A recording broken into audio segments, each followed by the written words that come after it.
menyampaikannya kepada bupatimu? Apakah ia berkenan kepadamu, apalagi menyambut engkau dengan baik? Firman Tuhan semesta alam. Jadi Maleakhi menegur orang Israel karena pada waktu itu pajak mereka taati dengan baik. Ya, perhatikan. Dia berbicara mengenai bupati, apa yang mereka persembahkan kepada bupati, dan mereka tidak mau mempersembahkan yang cacat kepada bupati, kepada pemerintah duniawi mereka pada waktu itu, tetapi kepada Tuhan, binatang-binatang yang cacat, yang di dalam imamat, di dalam kitab bilangan imamat ulangan, dilarang untuk dipersembahkan di altar, tapi mereka membawa persembahan itu kepada Tuhan. Dan Tuhan berkata, kamu lebih takut kepada bupatimu daripada takut kepada aku. Dan di dalam konteks kita di Amerika saat ini, kita jauh lebih takut kepada pajak, IRS, daripada kepada Tuhan, betul? Ada yang berani tidak memberikan pajak kita kepada pemerintah? Tidak. Kita tahu itu perintah. Tapi kemudian dengan perpuluhan kita, kita tawar-menawar kepada Tuhan. Tuhan, yang penting kan saya kasih. Seorang berkata, Pak, kalau gaji saya di Indonesia waktu itu 5 juta rupiah, saya kasih perpuluhan 500 ribu Pak. Ya. Kalau saya punya gaji 20 juta, saya kasih 1 juta kan masih oke juga kan Pak?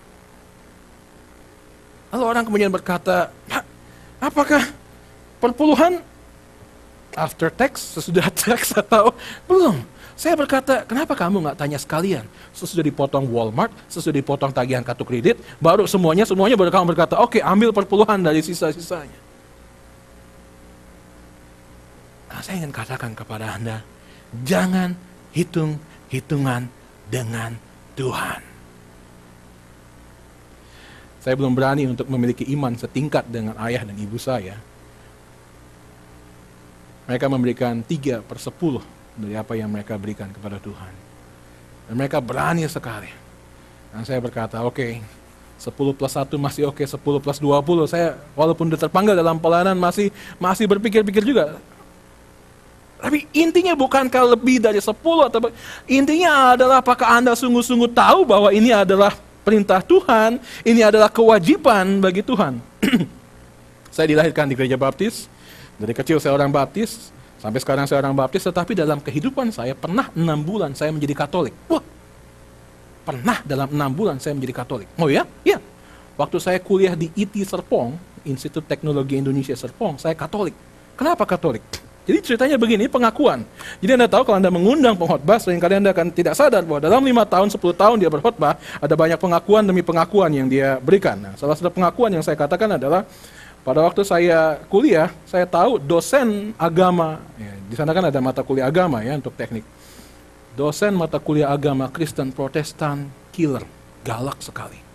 Jadi untuk mendapatkan C di agama Kristen Protestan, itu adalah hal yang sangat amat hebat. Saya berpikir, nah kalau kuliah mekanika tanah, mekanika bangunan, dan lain sebagainya, saya dapat C, oke lah. Agama, anak pendeta, dapat C kan memalukan.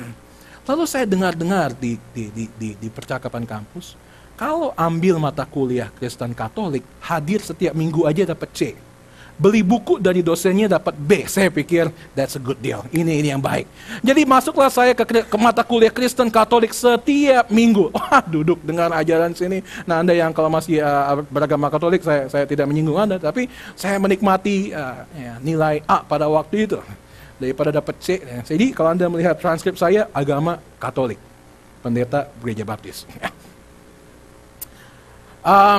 Salah satu waktu Romo ini mengajarkan kepada kami ketika berbicara mengenai perpuluhan. Ajaran yang tidak pernah saya lupakan. Yang lain-lain saya lupakan, tapi yang ini saya nggak pernah lupakan. Dia berkata, oh Anda tahu bahwa perpuluhan itu bukan merupakan kewajiban. Nah, Romo ini berkata seperti itu. Perpuluhan ini bukan merupakan kewajiban.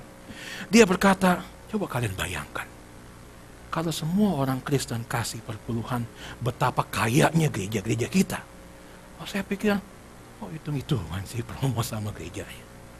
Tapi Anda tahu bahwa memang ada banyak hamba Tuhan yang tidak percaya akan perpuluhan dan tidak mengajarkan perpuluhan. Pada waktu ayah saya mengajarkan kepada jemaatnya, ada seorang wanita yang menikah dengan pria kebangsaan lain dan diberkati Tuhan dan kaya sekali, dan dia berkata, jadi pendeta kita harus memberikan 1/10. Ya. Jadi kalau gaji suami saya 30 juta, nah 30 juta itu 30 tahun lalu besar sekali. Berarti saya harus kasih 3 juta. Oh, bisa kaya gereja kita dong pendeta.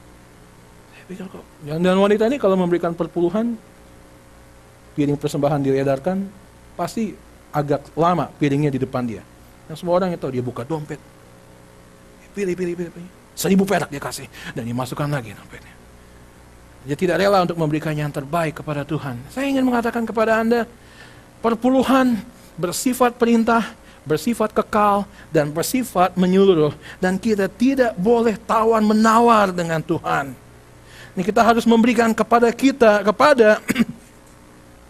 Tuhan apa yang menjadi milik Tuhan.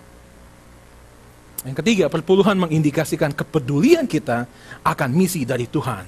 Perpuluhan mengindikasikan kepedulian kita akan misi Tuhan. Dia berkata di dalam ayat pasal ke-10 itu, setelah dia berkata, bawalah seluruh persembahan itu kemana? Ke dalam rumah perbendaharaan. Atau di dalam terjemahan bahasa Inggris, ke dalam storage room atau storehouse, rumah penyimpanan. Apa yang dimaksudkan dengan rumah perbendaharaan? Pada waktu itu, di dalam bait Allah ada ruangan khusus untuk mereka menyimpan hasil-hasil lumbung padi, hasil-hasil ternak dan yang sebagainya, supaya orang-orang Lewi tidak sibuk untuk pergi ke ladang, tidak sibuk untuk bercocok tanam, mengembalakan, dan mereka tahu bahwa di dalam ruangan perbendaharaan itu ada makanan untuk mereka. Sehingga mereka dapat melakukan kewajiban mereka sebagai pelayan. Nah, pada waktu itu, orang-orang tidak memberikan perpuluhan. Orang-orang tidak membawa ke perpuluhan. Dan Anda dapat membaca di dalam kitab Maleakhi ada bagian yang mengatakan, imam-imam ditegur. Kenapa?